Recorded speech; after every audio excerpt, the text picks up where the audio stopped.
Hey guys, this is the first time I'm going to do something like this. I'm going to take you on a day in the life of me and what it's been like since I've come home from jail.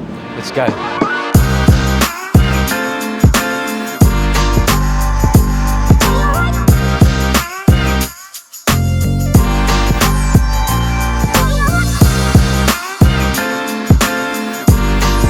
So this is the first time that I've done anything like this. But I think, the reason for me wanting to do this now is I've been out of jail for, just over a year now. I've hit a few milestones that I'm proud of, and I'm meeting these goals that I've set for myself. So I think it's time that, I could give an insight into what life has been like for me since I've been home, what the journey's been like, and I'm entering into this new journey into social media and getting my face out there, telling my story, pushing this message of, it's never too late. It is really never too late. And I stand by that all the time, and chasing those dreams. There's been challenges throughout this year. The biggest one would be just learning how to live in this new world that I was so unfamiliar with. But in saying that, I've taken a lot of skills and disciplines and structures that I've put in place over my years inside, and I've sort of applied them out here, which has really helped me. So I guess, it's a good time where I can come out, take you guys on a bit of a day and see what goes on, and have a chat along the way. Usually I don't eat breakfast in the morning until after we've trained and I've dropped the kids to school. Then I go and sit down and have a bit of a breakfast and prepare for the day. But I have to stop and get a piece of banana bread today, since we probably won't eat for a while. We won't have the chance to have breakfast with the schedule we've got on today. But we're going to head out now to Bulldog Muay Thai out in Castle Hill with Stewie McKinnon. So he always puts me through something big and exciting out there when I have my sessions with him. So I thought I'd better get a piece of banana bread, get us going, get some carbs and a bit of honey on it, some sugar. But yeah, we'll be out there soon and catch you back up then.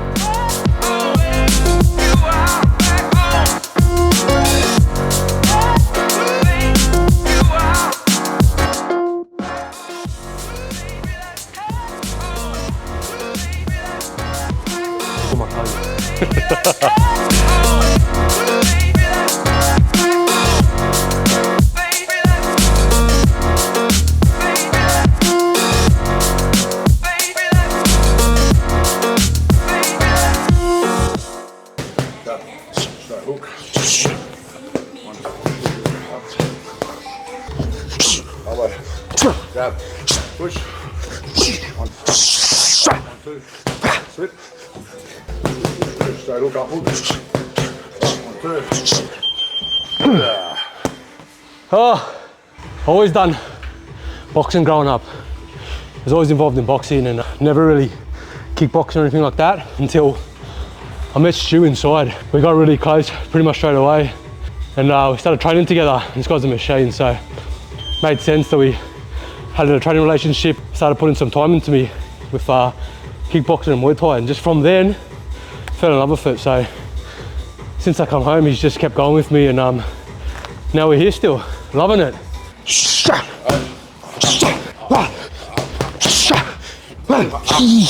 Elbow hook. Elbow. Knee. Oh, this is one thing weekly that I don't want to miss. I might prioritise other forms of training and drop off here and there, but this is one session that I'll make it count, and I really want to get here because there's so many benefits for me personally about it. Stewie knows too, Stu? If I'm busy and I can't make it, I'm busy. It's got to be something serious. It's got to be serious if I don't turn up. So, this is that hour of the week that means a lot. Elbow hook. Elbow hook. Lots of boys, they say when I'm put on my story, message me from inside. They go, "Oh bro, you still training with Stu?" They want to keep going, So obviously Stu's the fucking highest demanding Muay Thai coach in Australia, so good luck getting a spot. But if you do, good on you. This is the Champs Corner. Shot! Go rap!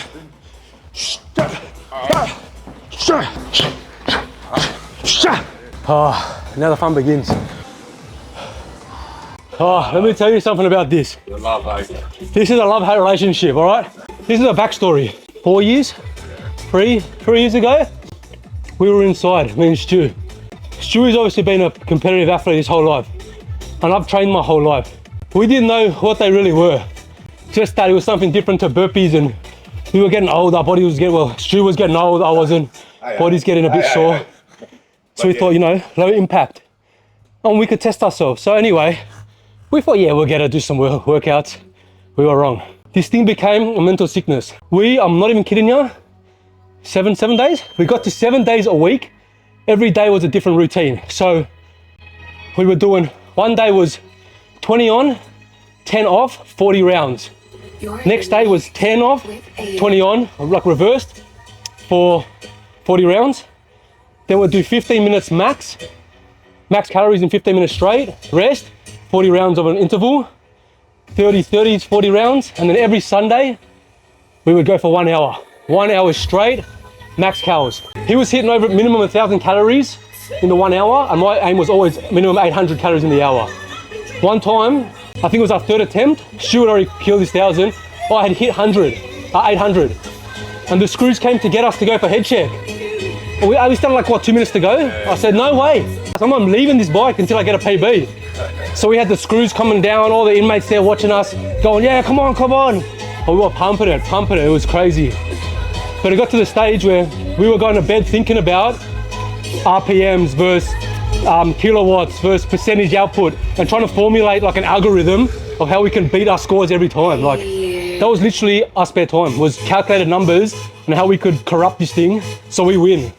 We never won. I used to get more nervous getting ready for this than my actual when I used to fight. There you go. We'd come down to get on it, and we'd have to go back to the unit and do nervous poo all the time before we actually got on there. This guy used to do a nervous poo. He's a how many time world champion Muay Thai fighter, and this used to scare him more. He used to worry me more than my fight. Nervous poo, Stewie McKinnon. If you want to get him in the ring and beat him, put him on this first. Let me get to 30 go, yeah?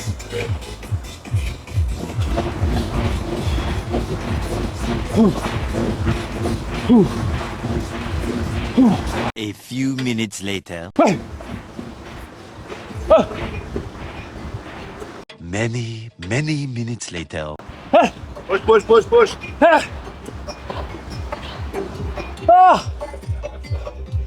Oh.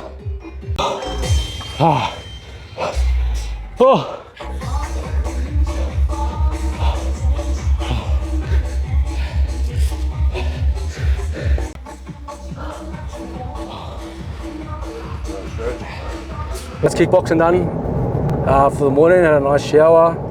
Didn't jump in the ice bath because I don't like the ice bath, even though Stewie always tries to make me do it. But yeah, it was good. Had a good little hit out. It just, you know, when these sort of things, it reminds me of how old I'm getting, my body, because over the years, I've had a few reconstructions, my shoulders a couple of times.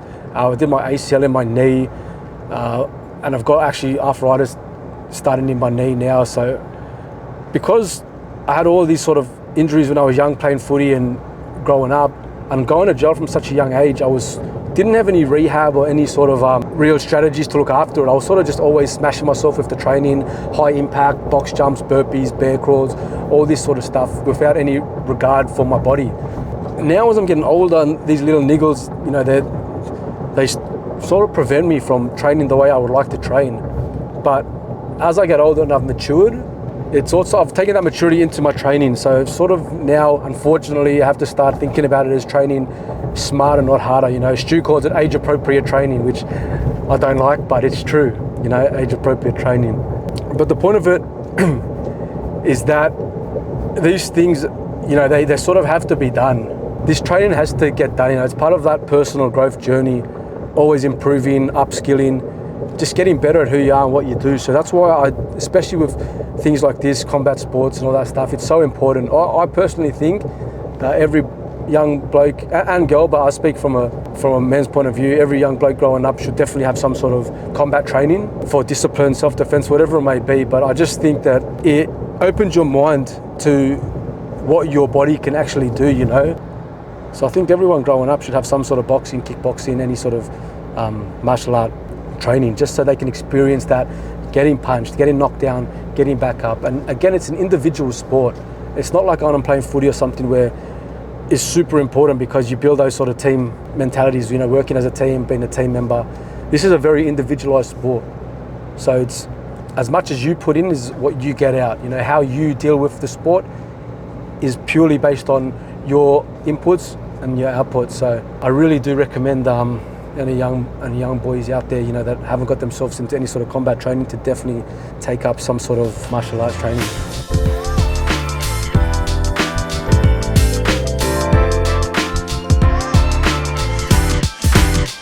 Where are you? Hi. Oh, I see it up there. Okay, bye. All right, bye. We've got these Santa photos today for my kids.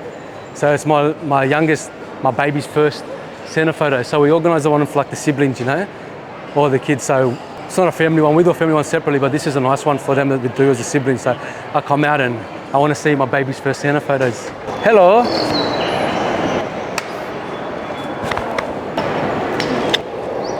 Hey, baby.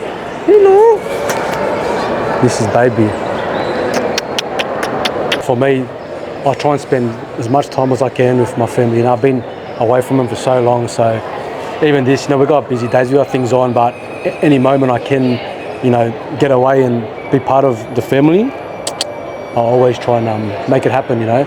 Like these are milestones, my baby's first Santa photos with her brother and sister, and I missed all these things, you know, I missed so many of these things. So to me, it's not just a Santa photo, you know, these are firsts, and I've missed so many firsts. So you know, to be part of these firsts it's important. Ooh. Oh my God, I feel like we're moving. I think we are. I know. Huh? We're not. Look outside. Perfetto. Woo. Welcome, Santa.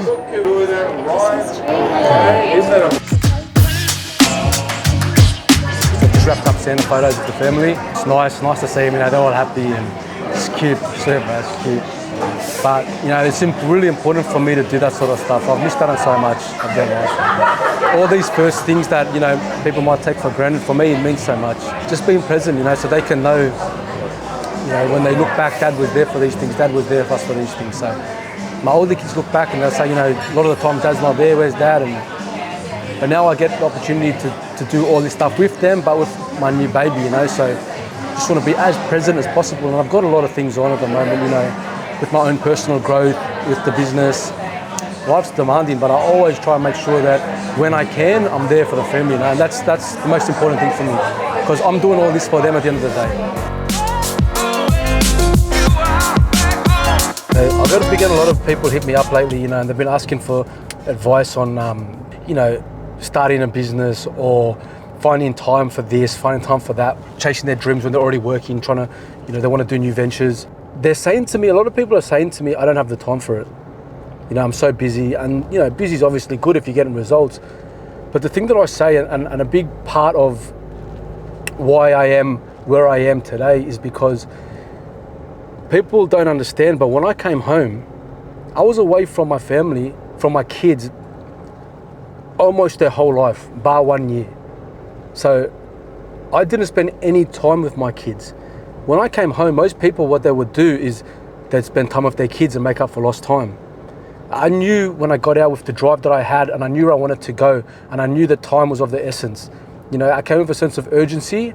I didn't want to become complacent when I come home. So I unfortunately had to make a decision where I had to say, I'm going to have to continue to be a little bit absent from my family because I have to get the ball rolling in what I want to do, you know?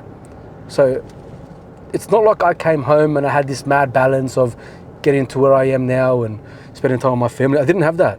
I literally made a cutthroat decision that I would spend as much time as I could, but I had to prioritize setting up my future, setting the foundations on newly being out to where I need to go.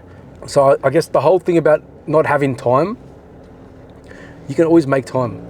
You can always make time, always. Sometimes you have to sacrifice other things to make time, but if that's what you got to do, that's what you got to do. You know, it's never easy. There's no easy hack to get to where you want to go and be able to please everyone and accommodate for everyone. There's no such thing. there has to be sacrifices that you're going to make to get to where you want to go in anything that you do. Unfortunately, that's the truth, but the sooner people accept reality and accept it for what it is, they can deal with that, and then they can start progressing.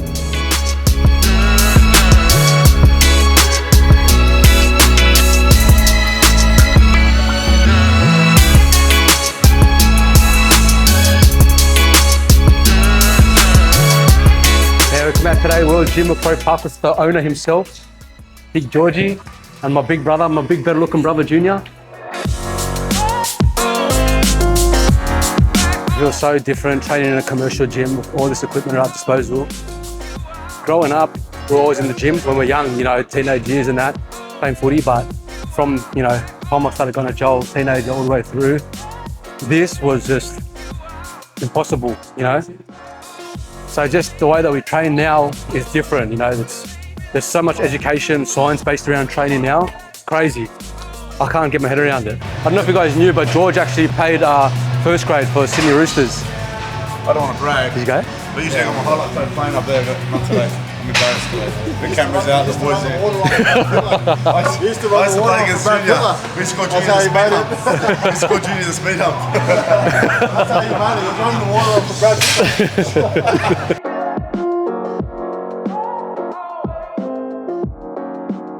When I come home, I was never training in a commercial gym. I went to train once and I sacked it, bro. It was just too many people, lighting up from machines. Like I just couldn't focus. So I ended up just kept doing park training and all that, hurting my joints, hurting my body. But then George opened this gym and the vibe he's created here, like it's just amazing.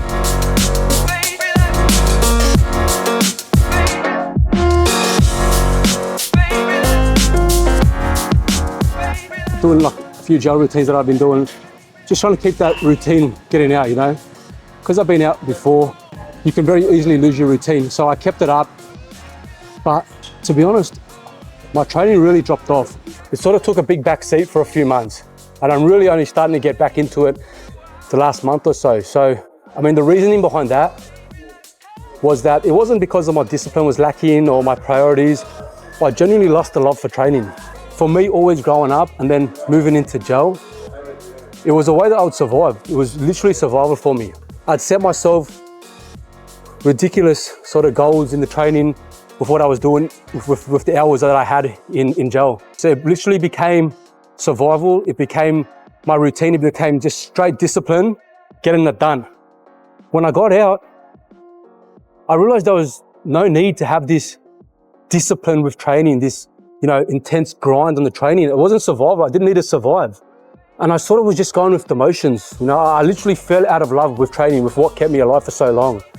And after a few months of, you know, not training and putting it on the back burner, I started to realize that, you know, my mind, the clarity that I once had was starting to fade.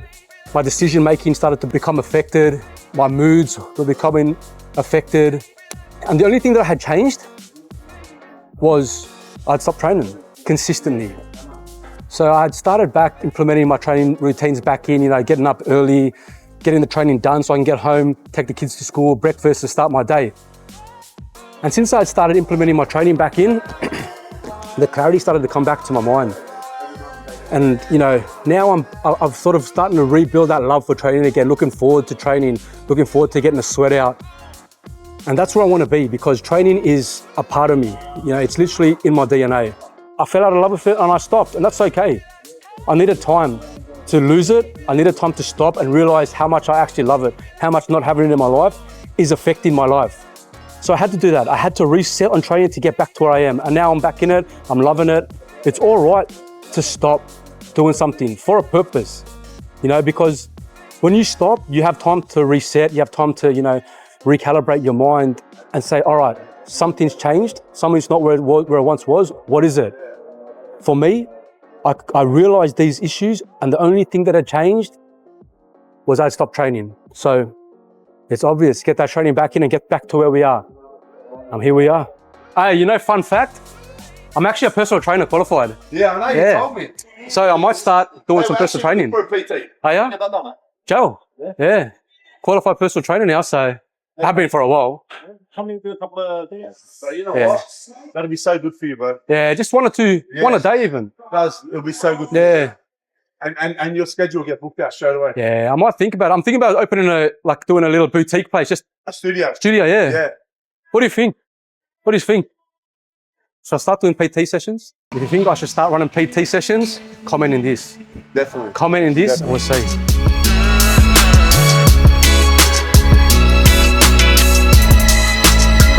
My brother June actually played for Australia as well.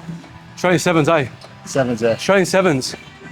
But me and Junes, we actually done time together years ago. So he was my celly. We were cellies 2013, 13 or 14. 13, 14. 13, 14 was the last time that we were together inside. Yeah, it's like a big brother to me in there. But we had good times. But you always trained, eh, bro? Yeah, it was always trained. Yeah, it was good. It's always good, yeah. Yeah, Especially when you come in, yeah. still young, you know, fresh.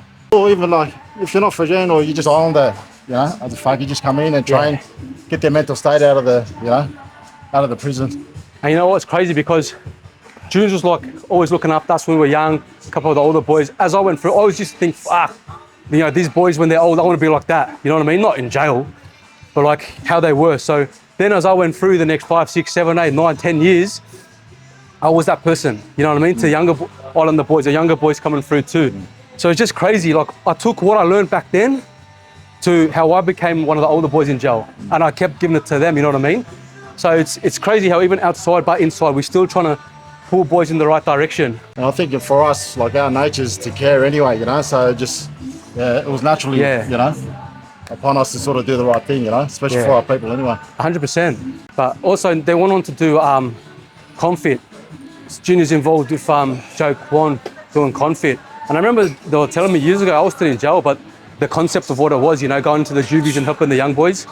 So these guys, that's another example of boys, a concept that was formed in jail, then executed when the boys got out, you know. So just put your mind to it, you get it done. It's seriously that simple. If you want to get it done, you're going to get it done. But juniors now, they're going into juvies. What do you do? You go in juvies and that, eh? Yeah, we go into, we do mentoring, try and mentor the young boys in the juvenile centres across New South Wales. So we run an 8-week program, talk about mindset and try and rehabilitate them back into society and try and change their minds, you know. Rewire. Yeah, try and rewire, yeah. So, Confit. If you haven't heard of it, CONFIT, Confit. Suss them out. They're doing good things for the community. So I'm doing my own sort of stuff now with where I can help. You know, unfortunately for me, I've been robbed of being able to go into the juvies and work with the younger generation. And it's down to some regulations and systems that were put in place, working with children's government, and they refused me from being a mentor. Basically, when they send me the criteria, I don't meet it because I'm a high-risk offender. So that's come down to basically, they won't explain it to me.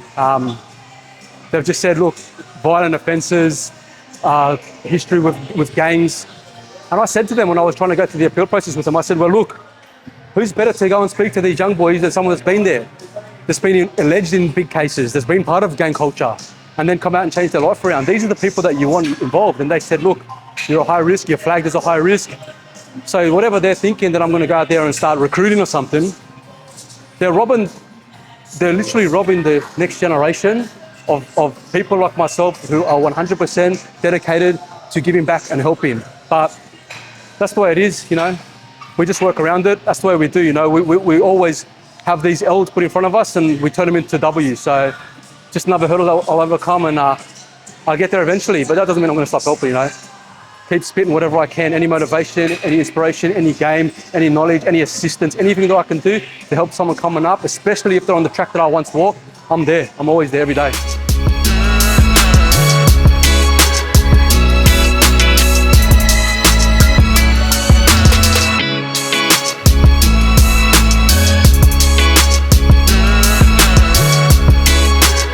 I was having a laugh the other day in front of the boys about training.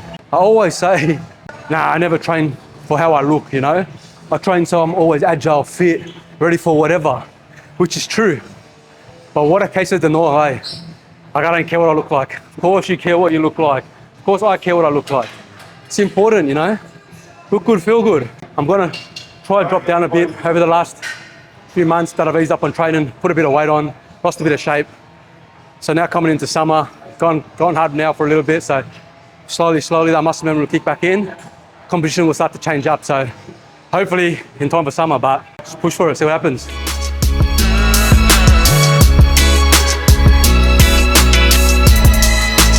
Always keep a real finish on chin-up, push-up dips, just like inside, always. That's one thing that's a non-negotiable with training. Chin, push, dip, non-negotiable.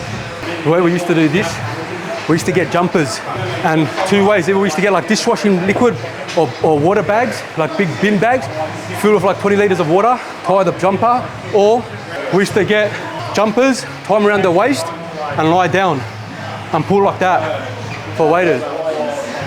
That's how we used to do all our weighted stuff, chin-ups, because everything chin-up dips, weighted, push-ups, lying on them. Because then whenever we used to get our like industrial stuff, we used to get in like what, 50 or 25 kilo 50, barrels, yeah. and then we Mop and clean. Yeah, Mop and clean, remember? Mop and clean. Mop and clean. So once the sweepers are finished with it, we just put water in it, and that was our weight. Running up and down the stairs with it. Chin push, chin-ups and dips. Even doing Weighted always. doing bench with the mop sticks. Mop sticks with barrels. This is how we used to teach boys how to do chin-ups. Get up there, get up. They don't want to stop. They want to keep going up. Just joking. That doesn't happen. No fingers. Big session here, World Gym. It's good. Georgie, Junes. Head down to party now and get something to eat. Have a look at the selection. Look at the colours. I'm gonna go for one of these today. I don't know which one. I've never had them. I'm gonna ask Mr. Worldwide. What's your recommendation? The mango pine limes are beautiful. You speak my language. Yeah, it's really nice. I've had them before as well. Optimum nutrition, amino acids, mango, and pine lime. Let's see. Bro, it tastes like passiona. That's passiona. Nice. And it's got electrolytes, Zero sugar. amino acids, 0 sugar. Well, Jim continues to surprise me. Yeah.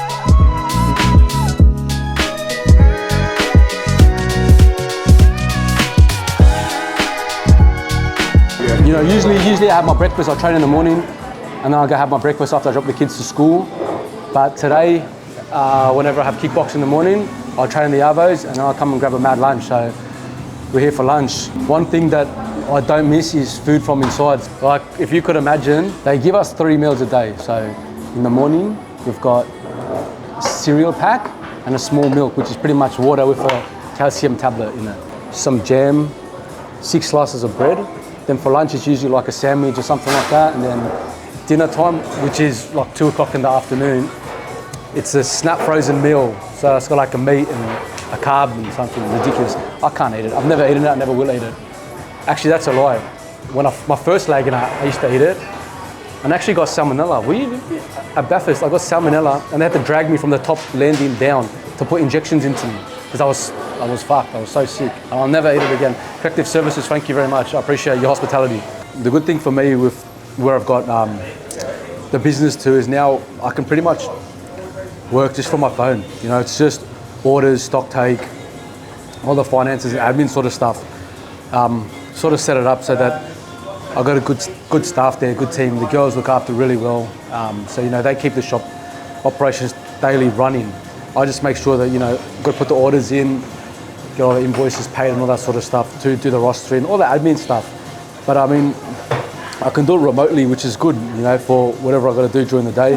I don't have to be at too many places at once, which is really good, which was the point of why I started that business and why I pursued it, because I knew that it would be self-sustainable had it been set up right. So it's pretty much where it's at now. Just make sure that everything's done on time, stock's done, orders are done, invoices are paid, wages are paid, and then it just runs itself.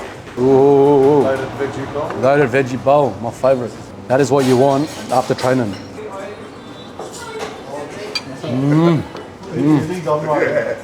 Perfect. The variety of food that is available out here is ridiculous. I stopped eating for flavour from Joe. My taste buds completely died. It doesn't make a difference what you eat, everything tastes the same. For me, it was tins of tuna and cups of brown rice every day, and that's it. That was the best thing that we had there, you know. So to come out and get protein, carbs, you know, all the stuff that you need in something like this.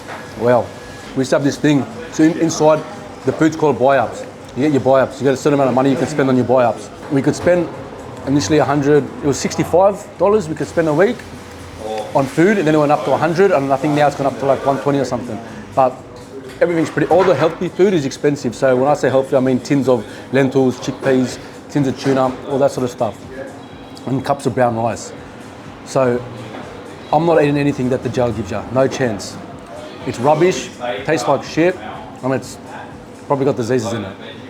But to eat, we were eating clean because we were training a lot. So not enough at all. We weren't getting enough what we needed to fuel our body for the stress it was under physically and mentally. That's why, you know, it's very easy to get lean inside. It's very hard to put big size on unless you're eating a lot. And if you eat, someone like me, if I eat a lot, start eating bread and try and get as many calories as I can, A, we don't have enough on our bike to spend to get that food, and two, it's going to be dirty, so it's noodles and a lot of bread. So if you want to get big, of course, but for me, my body, I just blow out and it doesn't look nice, and I'm too heavy and sluggish to train and move around, but also be mentally fit, because it just makes you so lethargic, all that sort of food. But what I used to do, depending on my training volume and what I was doing and what time of year it was and how I was feeling mentally, I used to send the buy-up list outside to a nutritionist, and they had all the list of calories and all this sort of stuff, and I was writing down my workouts, timing, how much I was doing, what I was sleeping, and they'd sort of send me in a list of what I should buy and how I should eat it at what time, so I could try and have a little bit of structure in that sense. And that sort of got me where I needed to be, but obviously we were deficient in a lot. No vitamins, you know, not much fiber, no fresh veggies, so we'd do the best of what we had. But now, veggies everywhere. Oh, I just finished lunch. What a lunch feels so good now. Going from here to here to here every day, having something different, having all these tasks and activities set for the day. I operated at a super high frequency. And I mean, I guess my brain has been conditioned to be like that after all these years of high pressure situations, hostile environments, that my mind is constantly moving at a really, really high frequency. And it's exhausting at times, you know, when you just can't turn your mind off, your senses are always in overdrive. But I use it in a way that I can push productivity with it. So, you know, I always have that drive, I always have that urgency with where I'm going, because my mind is moving at 1,000 miles an hour. Sometimes it moves faster than my body moves. My body can't catch up to my mind. So it's like when I was in jail for so many years, especially, you know, all these in Segro, when there's literally nothing to do to stimulate yourself. So it's constantly playing scenarios over in your mind, hypotheticals, visualizing, all these sort of things. So when I'm outside now with heaps of things to do, heaps of tasks to do, goals that I've set for myself, my mind's moving towards those things, but my body can actually follow now. My mind's always moving. Now my body can follow it. You know, I can actually see myself getting places, which is just, it's motivating, and I have resources to achieve things where my mind's going. You know, there's a lot of boys inside, they got the best ideas, you know, they got such great ideas, they got such gifted minds, you know what I mean? But they don't have the opportunity to take that mindset and bring it outside into society and turn it into a reality. And it's a big mission to do that, you know what I mean? Because of the distractions in society and everything, all the other hurdles that come with it. But I guess for me, I've got such a strong mind and ideas and this drive and purpose, which I've developed over so many years, that now I can actually be in society and transfer what I've taught myself, the person that I've become inside in a mindset speaking, to now taking it outside and I'm putting on, you know, and getting things done. And it's just, it makes life exciting, fast, but you know, I'm fulfilling my purpose, so that's why I'm out here moving at the speed of light almost, but I love it. So it's now 3 o'clock and Purple Prince opens at 4 on the weekdays, so it is so hot today. My car is saying 41 degrees. I don't know if that's accurate, but it definitely feels like it. In this sort of weather, especially on a Thursday, all the school kids around here, they have sports, so they finish early on Thursdays. So I'm anticipating it to be a pretty busy afternoon. I swear, there's nothing better on a day like today than just a nice, fresh acai. You know, it hits the spot every single time, and it's guilt-free. You don't feel crap after, you know, so it's perfect. I think we're going to be very busy this afternoon as we usually are, but in this sort of weather, anticipating a big one. So we'll go down, check up on the girls. The girls would have opened and have everything going. Pop in, see how they're doing, if they need anything. Give you guys a look around inside actually. See how we do it down at Purple Prince. Hello. So this is it. This is Purple Prince inside. We open now. It's in time for school to finish, and come here, I'll show you how it is. I'm gonna make a biscoff. My favorite is biscoff. Can you chop me some fruit, please? Yep. It's all about the swirl. It's all about the swirls. Swirls get the girls. Woo! I don't come down here as much anymore as I used to. When we first started, first 6 months, I was here 7 days a week, you know, till 2, 3 a.m. literally every night. Literally every night. We were just pumping, and it was so good. But you know, I was so happy to be here. I actually loved it, getting to know the community. Like, I've been gone for years, you know, so I don't know who's who, what's going on. But I was loving it down here, meeting all the people of our community. So many people were coming down, showing love, hanging out. Now, you know, people see me and they'll come up to me and they know that they can approach me. You know, because sometimes, I guess, you know, with my look, I might be a bit unapproachable. But people come up and they know me from here, so it's good, you know. The thing I love about this the most, to be honest, is how much it does for the community, how much it brings people together. You know, I love that I can go to the local shops or the local sport and just say hello to everyone because of a good reason, you know, from something positive. People are supporting, people are showing love because of something positive. It's not like they know me from my past or they know me from whatever else, you know. When I first started this and I first started putting my face out there to this business, nobody knew my past. You know, they were all normal people from the community, from society. Nobody knew, and they got to know me at face value. Now, as time's gone on and I've started to put myself out there and tell my story a bit, people have actually gravitated more towards me because I guess they've seen the sincerity, you know, in what I'm doing. They've seen the changes that I've made, and I'm not sure what it is, you know, but yeah, it's crazy, you know. People are just so supportive. Where I was nervous to do this because of people might, you know, it might affect my business or my image, you know, people might be a bit more standoffish, and it hasn't. It's literally the complete opposite. People have been so supportive, and it's crazy. It's really humbling, you know, and I'm so happy that I could do something good for my family, for the community, for myself, and what I'm getting back, it reflects that. So I'm loving this, and I'm loving this society too. Just left the girls to do their thing. You know, they do really well there. You know, I want to give them all a chance, give the community, the girls a chance, you know, they're all from school. Just be able to give them an opportunity to have a good workplace. They all enjoy it, you know, because all their friends come down, and it just makes sense. It makes sense to have local kids from the local community working at the local acai shop. It just makes sense, you know. Sometimes they drive me crazy, but they mean well, and you know, they want to do the right thing by me. They want to do the right thing by the business. So I let a lot go, but that's all right. But yeah, that's pretty much today done. So just, you know, for everyone that's been watching, keep on that hustle, keep on that grind. You know, it's never too late. Set yourself goals, chase your dreams, make it happen. If you run out of time, make time. If you have a goal, make sure you achieve that goal. Do everything in your power you can, because you have so much more potential than you'd realize. Just give yourself a chance, back yourself in all the way, and keep the hustle alive. Much love.